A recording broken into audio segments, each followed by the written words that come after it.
instead of my showgirl. I've got Michael Jackson instead of my showgirl. I'm covering all bases today. Let's put it that way.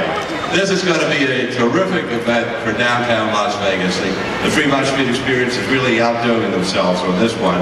It'll be terrific. 109 days, 109 nights of just one big party down here, and it's expected that we'll have folks from all over the valley participating, and we know that our visitors are going to hear about this.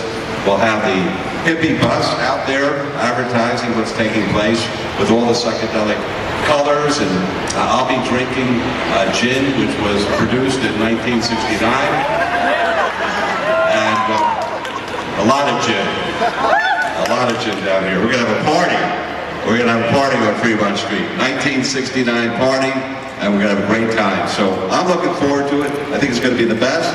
And Jeff, I congratulate you for this. This is really great. Vegas or bust?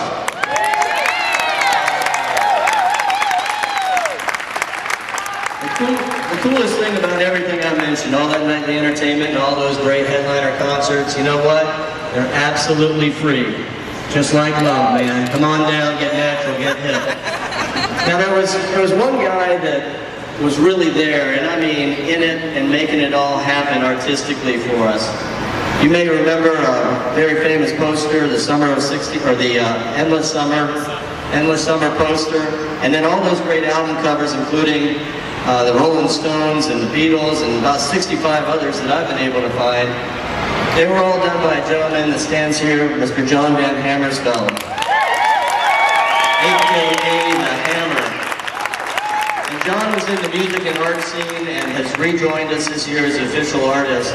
He's the one that has designed these beautiful painted ponies behind us, and the artwork that we'll be using on the billboards, some stage designs, and most importantly, he's created a Viva Vision movie for us that has more light and color than you can stand. It's going to blow your mind. You got to come out here. It runs every single night. And then finally, down on the end of the street, there's the John Van Hammersveld Hippie Nation Gallery and Record Store. So we're going to bring about 3,000 pieces of vinyl back there for you to peruse and hold and touch and buy, plus all of John's great works. And so, since he was truly there and making it happen, maybe John, you could say a few words for us? Yes.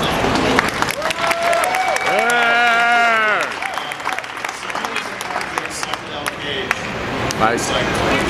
Can't hear you. I was 24, 25 years old, and there were a group of students in my neighborhood in downtown Los Angeles, and we started a scene called the Pinnacle Dance Concerts, and so we'd have these huge light shows, which will, in a sense, kind of send you through the canopy.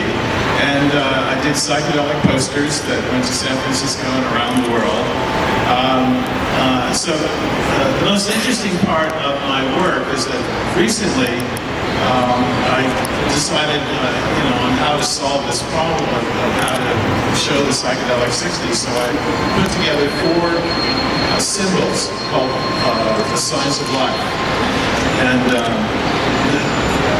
most amazing kind of the currency that graphic designers work in came really out of a process where you look at images and you see what's happening in the culture. And in the 60s, there were protesters, and they would have these signs, and they would carry them, and you'd see them on TV or you'd witness them in person. And it was fantastic the way those signs became so important in our culture of that time. So what you see here today is the peace sign, but in a different way. Safe within is the kind of theme of it. You have the heart, but the heart has a yin-yang sign in it, which makes it, which I call 2 for 1, meaning it takes 2 to love. And you have the earth, which has a yin-yang in it, but it's striving to become balanced in the world. And I guess the other one is a peace sign. I can't remember the other. Let's see what we got here. Oh, that flower of growth. And if we could only get into an organic society, it would probably help us so much. And through the canopy, you get this sort of blessings and wishes and promotions of those songs. The Signs of Life by John Van Hammersveld.